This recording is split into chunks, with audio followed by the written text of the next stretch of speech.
Je viens de rentrer du stade.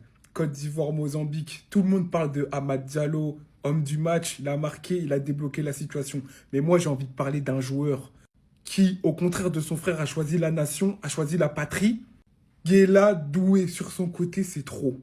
Quel joueur! Là, je vais parler comme vous, les Ivoiriens. Il est fort que Aurier. Non, il est fort que Aurier. Il était impassable, imprenable. Moi, je le regardais, je observais son match, je me disais, mais ce petit, là, il n'est pas venu faire figuration.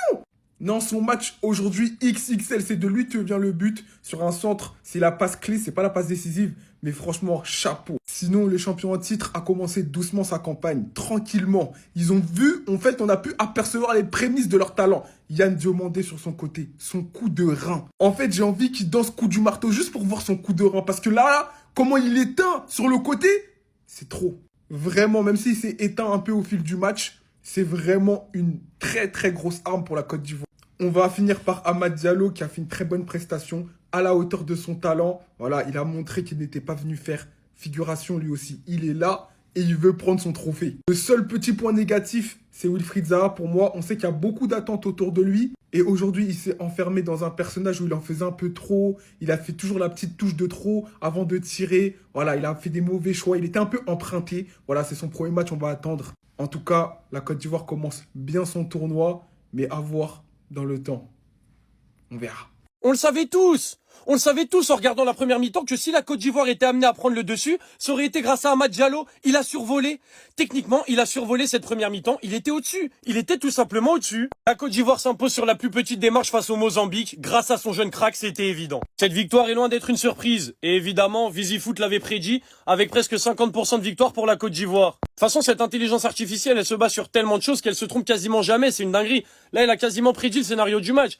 Elle a dit que les Ivoiriens, ils allaient devoir marquer dans les 20 premières minutes, s'ils voulaient se faciliter la tâche. Ils l'ont pas fait, la tâche a été compliquée. Ils ont mis qu'un petit but et ils ont galéré à marquer contre un bon bloc du Mozambique. De toute façon, il y avait tellement de stats et tellement de données qui étaient en faveur de la Côte d'Ivoire que c'était évident qu'ils étaient favoris.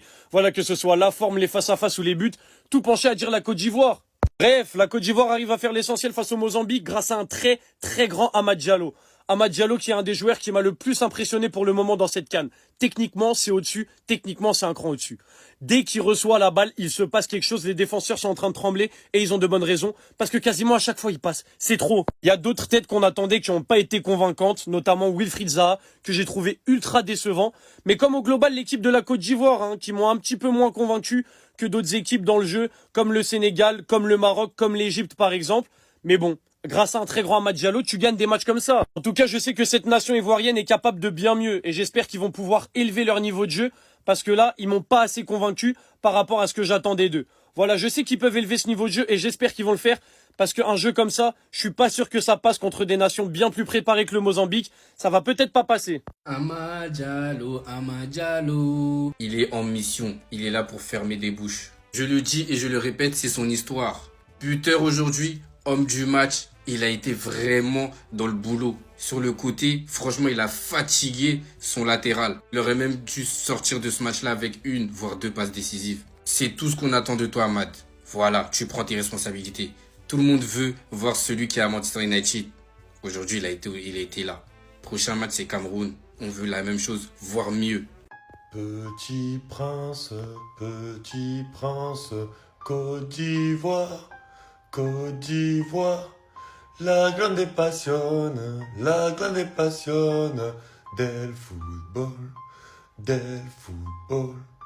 Chère terre de la Côte d'Ivoire, libérez le passage et faites entrer en applaudissant le petit prince ivoirien, le leader désormais de l'animation offensive de la Côte d'Ivoire, le prince, El Prince, Amad Diallo. Amad Football Diallo. Amad Passionne Diallo. Amad Talent Diallo. Amad Technique Diallo. À l'image du statut qu'il est en train de prendre à Manchester United. En Côte d'Ivoire, c'est exactement pareil. Voire peut-être encore plus. Parce qu'on sait que désormais, United, il est utilisé en tant que piston. Là, il revient en tant que pur ailier, alors qu'il a longtemps joué piston. Les différences qu'il te fait encore dans le match. Mais dès qu'il a le ballon, Les défenseurs du Mozambique, c'est limite, ils sont à genoux. Non, s'il te plaît. Dribble pas. Les différences techniques, la facilité, l'aisance, la rapidité, c'est exceptionnel. Franchement, c'est un joueur frissonne par excellence. Et il t'apporte tellement. Et il te fait tellement différence. Il te libère énormément d'espace par les dribbles qu'il fait. Et en plus, il a ce côté finition qu'il travaille de plus en plus au fur et à mesure des années. Et il est encore jeune, il a une marge de progression énorme. Très franchement, c'est incroyable ce qu'il fait.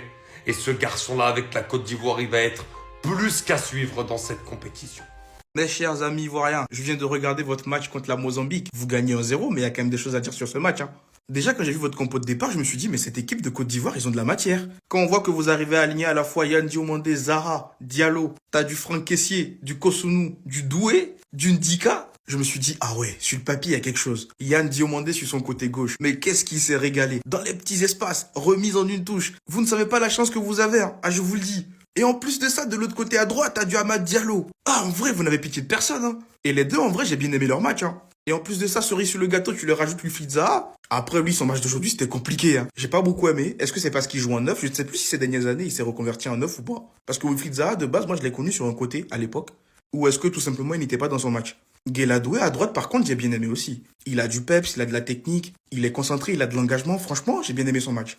Le général Kessié, en vrai, il était solide. À part la fin du match, là, où il a loupé une action, il s'est un peu emmêlé les pattes, ou je sais pas ce qui s'est passé. À la fin du match, où il avait une action, là, où il pouvait la mettre en vrai, mais bon, il s'en mêle les pattes, ou je sais pas ce qui s'est passé. Par contre, je vais tirer également mon chapeau à la Mozambique. Franchement, discipline défensive, j'ai rarement vu ça. Ils étaient appliqués défensivement. J'avais l'impression qu'ils savaient tout ce qu'ils avaient à faire, surtout sur les phases défensives. C'était très correct. En plus, eux, ils n'étaient pas là pour regarder la Côte d'Ivoire jouer. Ils étaient là également, ils les regardaient dans les yeux. Raison pour laquelle je me dis que maintenant, il n'y a plus de petits pays en Afrique. En tout cas, en termes de football, il n'y a plus de petites nations. Ils y ont cru jusqu'au bout et ils ont même failli faire douter la Côte d'Ivoire à la fin du match.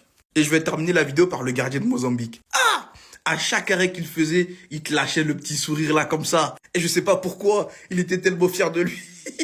Je sais pas ce qui se passait. Et il te lâchait l'arrêt là, il souriait vite fait. Non, en vrai, il avait raison. Bref, dites-moi dans les commentaires comment vous avez trouvé ce match-là, Côte d'Ivoire-Mozambique. Et surtout pour ne rien louper, c'est ce qu'il vous reste à faire. Abonnez-vous. Attendez. Si je devais donner un mot à la performance de la Côte d'Ivoire ce soir, je dirais seulement mitigé. Victoire des champions d'Afrique, victoire de la Côte d'Ivoire sur le score de 1-0 contre le Mozambique. Et même s'ils se sont imposés, je trouve qu'il y a quand même des choses à mentionner. D'abord, le premier point à souligner, c'est que cette équipe de la Côte d'Ivoire, je trouve qu'elle a raté énormément d'occasions. Et vraiment, j'insiste, ils ont trop raté. Et j'ai notamment une occasion en tête, je crois que même c'est une double occasion où sur les deux coups, ils arrivent à rater. En première mi-temps, j'ai senti que la Mozambique avait quand même répondu présent, même s'ils n'avaient pas forcément la possession. Sur le plan défensif, je les ai trouvés assez solides. Ils ont eu quelques occasions, ils ont pu se projeter en contre-attaque, mais malheureusement, dans les derniers choix, c'était assez brouillon. On a senti que même en deuxième mi-temps, quand les éléphants ont ouvert le score, à tout moment, la Mozambique pouvait revenir. Même si la Côte d'Ivoire aurait pu enfoncer le clou, mais malheureusement, le manque d'efficacité était au rendez-vous. Pour les dernières actions en fin de match, c'était vraiment chaud. Et je pense d'ailleurs à la dernière occasion de la Mozambique signée Génie, qui avait réussi à se faufiler dans la surface de réparation, mais malheureusement, son tir, il est pas assez puissant. Et suite à cette dernière action pour la Mozambique, le match s'est clôturé ainsi. Et grâce à cette victoire, la Côte d'Ivoire est provisoirement premier de leur groupe avec 3 points. En attendant le match qui aura lieu dans quelques minutes entre le Cameroun et le Gabon. Et le prochain match pour la Côte d'Ivoire, si je dis pas de bêtises, ça sera contre le Cameroun.